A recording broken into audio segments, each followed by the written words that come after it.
నిజామాబాద్ జిల్లాలోని తొలి మేజర్ గ్రామ పంచాయతీ బాన్సువాడలో కబ్జాలు పెరిగిపోతున్నాయి. పట్టణం విస్తరిస్తూ ఉండటం, జనాభా పెరిగిపోతూ ఉండటం చెరువులకు చేటు తెస్తోంది. మొదట్లో పదుల సంఖ్యలో కాలనీలుంటే ఇప్పుడు 50కి పైగా కాలనీలు పుట్టుకొచ్చేశాయి. దీంతో కాలనీల మధ్యలో ఉన్న కుంటలన్నీ మాయమవుతున్నాయి. టీచర్స్ కాలనీ, సంగమేశ్వర కాలనీ సమీపంలో ఉన్న ఎల్లయ్య చెరువు ఉనికి కోల్పోతోంది. శిఖం భూముల్లో రాళ్లు పాతేసి అమ్మి సొమ్ము చేసుకుంటున్నారు రియల్టర్లు. కళ్ల ముందు కబ్జాలు కనిపిస్తున్నా బాన్సువాడలో చెరువుల ఆక్రమణలే లేవంటున్నారు ఎంఆర్ఓ. బాన్సువాడలోని ఎల్లయ్య చెరువును ఒకసారి చూస్తేనే తెలుస్తుంది అదెంత చిక్కిపోయిందో. ప్రస్తుతం మనం బాన్సువాడలోని ఎల్లయ్య చెరువులో ఉన్నాం. ఎల్లయ్య చెరువు విస్తీర్ణం ప్రస్తుతానికైతే 64 ఎకరాల 2 గుంటలు అని చెప్పేసి అధికారులు చెప్తున్నారు. అయితే గతంలో ఇది సుమారుగా 75 నుంచి 80 ఎకరాల విస్తీర్ణంలో ఉండేదని చెప్పేసి ఇక్కడ ఉన్న స్థానికులు చెప్తున్నారు. గతంలో నుంచి చూసుకున్నట్లయితే ఇప్పటి వరకు ఈ కాలనీ ఇక్కడ బాన్సువాడ రోజు రోజుకు అభివృద్ధి చెందుతుంది. దీంట్లో భాగంగానే జనాభా కూడా ఇక్కడ బాన్సువాడలో విపరీతమైన జనాభా పెరిగిపోతుంది. మనతో పాటు కొంతమంది స్థానికులు ఉన్నారు, వాళ్ళని అడిగి తెలుసుకుందాం. సార్ చెప్పండి, అసలు ఎల్లయ్య చెరువు చరిత్ర ఏంటి సార్? అది ఎన్ని ఎకరాలు ఉన్నది, ఏంటి అసలు దీనికి వచ్చిన పరిస్థితి?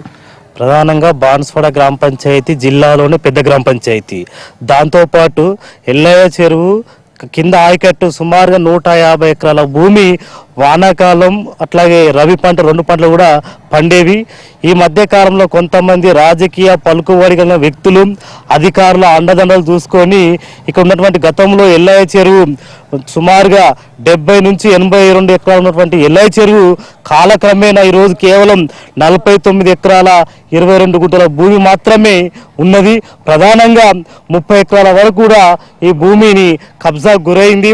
ఇంతకాలంగా ఇక్కడ ఉంటున్నారు. ఈ చెరువుతో మీకు ఎలాంటి సంబంధం ఉన్నది? ఒక 15 సంవత్సరాలు ఇక్కడ ఉండటి. ఈ 15 సంవత్సరాల్లో మీకు ఈ చెరువు నిండడం కానీ, ఈ చెరువులో వాటర్ స్టోరేజ్ కావడం ఇవన్నీ ఎప్పుడైనా చూసారా?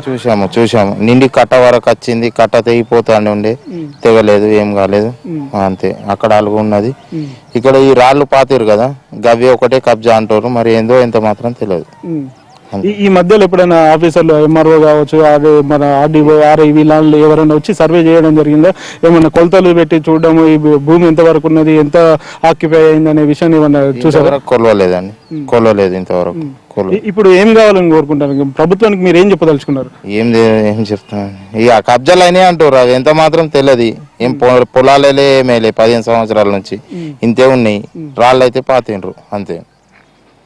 ప్రజలకు ఉపయోగపడే చెరువులు అన్యక్రాంతం కాకుండా చూసుకోవాల్సిన బాధ్యత ప్రభుత్వ అధికారుల మీద ఉంది. అయితే ప్రభుత్వ అధికారులు మాత్రం ఈ కబ్జాలన్నింటినీ కూడా వాళ్ళు పట్టించుకోవడం లేదని, ఈ పట్టించుకోకపోవడంతో ఇంకా కబ్జాలు పెరిగిపోతున్నాయని చెప్పేసి స్థానికులు చెప్తున్నారు. అయితే కొత్తగా వస్తున్న ఈ కాలనీలు, అదేవిధంగా ఇక్కడ ఉన్న ఈ ల్యాండ్స్ అన్ని కూడా కబ్జా కాకుండా వీటికి ఒక ప్రహరీ లాంటిది లేకపోతే కంచె లాంటిది వేసి వీటిని పరిరక్షించాలని చెప్పేసి ఇక్కడ ఉన్న స్థానికులు కోరుతున్నారు. ఎన్టీవీ పరిశీలనలో కబ్జాలు, ఆక్రమణలు అనేకం బయటపడ్డా అసలు నిజామాబాద్ జిల్లాలో ఇప్పటి వరకు ఏ చెరువు, కుంట కబ్జా కాలేదని అంటున్నారు జిల్లా కలెక్టర్ రొనాల్డ్ రోస్. అలాంటివేవైనా ఉంటే కబ్జా చేసిన వారిపై చట్ట ప్రకారం చర్యలు తీసుకుంటామని చెబుతున్నారు. జిల్లాలో చెరువుల కబ్జాలపై కలెక్టర్ రొనాల్డ్ రోస్ తో మా ప్రతినిధి ఫేస్ టు ఫేస్. నిజామాబాద్ జిల్లాలో ఎన్ని చెరువులను ఇప్పటి వరకు అధికారులు పరిశీలించారు అనే పూర్తి వివరాలను తెలుసుకునే ప్రయత్నం చేద్దాం. అందులో భాగంగా నిజామాబాద్ జిల్లా కలెక్టర్ డి రొనాల్డ్ రోస్ గారు మనతో ఉన్నారు. వారిని అడిగి పూర్తి వివరాలు తెలుసుకుని, సార్ చెప్పండి, అసలు మిషన్ కరెక్ట్ ప్రోగ్రామ్ లక్ష్యం ఏంటి? ఇంతవరకు ఆ ప్రోగ్రామ్ ఏర్పాట్లు ఎలా జరిగింది? మొత్తం 3300 చెరువులు ఉన్నాయి అన్నది మనం గుర్తించడం జరిగింది. ఇవన్నీ కూడా మనం డీసిల్టింగ్ చేస్తూ దాన్ని కెపాసిటీ, స్టోరేజ్ కెపాసిటీ పెంచాలనే ఉద్దేశంతో, ప్లస్ ఏమైనా రిపేర్స్ ఉంటే ఆ రిపేర్స్ కూడా చేపట్టాలన్నది ఉద్దేశంతో మనం ఈ మిషన్ కలకత్తా ప్రోగ్రామ్ మన జిల్లాలో చేపడుతున్నాము. మొదటి విడతగా 701 చెరువు గుర్తించడం జరిగింది. దానికి సంబంధించి ఇప్పుడు దాకా 665 ఎస్టిమేట్స్లు మనం తయారు చేయడం జరిగింది. ఇవన్నీ కూడా ప్రభుత్వానికి ప్రతిపాదన కోసం పంపడం జరిగింది. దీంట్లో 414 ఎస్టిమేట్స్ ఆల్రెడీ మనకు శాంక్షన్ అయ్యి జీవో కూడా రావడం జరిగింది. దాదాపు 155 కోట్లకు సంబంధించిన పనులు మనకు శాంక్షన్ అయినాయి. ఇవన్నీ కూడా మన టెండర్కు పెట్టాము. ఇప్పుడు దాకా 109 వర్క్స్కు సంబంధించిన టెండర్స్ కూడా ఫైనల్ చేసి అగ్రిమెంట్ కూడా ఎంటర్ కావడం జరిగింది. వెంటనే ఒక మంచి రోజు చూసుకొని ఇవన్నీ కూడా ప్రారంభం చేయడం జరుగుతాయి. కబ్జా చేసిన నిర్మాణాల మీద ఎలాంటి చర్యలు తీసుకోవద్దని అధికారుల మీద కొంతమంది రాజకీయ నాయకులు ఒత్తిడి తీసుకొస్తున్నట్టుగా బయట ప్రచారం జరుగుతుంది సార్. ఈ విషయం మీ అధికారులు ఎవరైనా మీ దృష్టికి తీసుకొచ్చారు? అంటే ఇప్పుడు కబ్జా అయిన చెరువులో మనం కట్టడం కట్టేసి దాంట్లో మనం ఎందుకంటే దాన్ని రెగ్యులరైజ్ చేయలేము ఒకటి.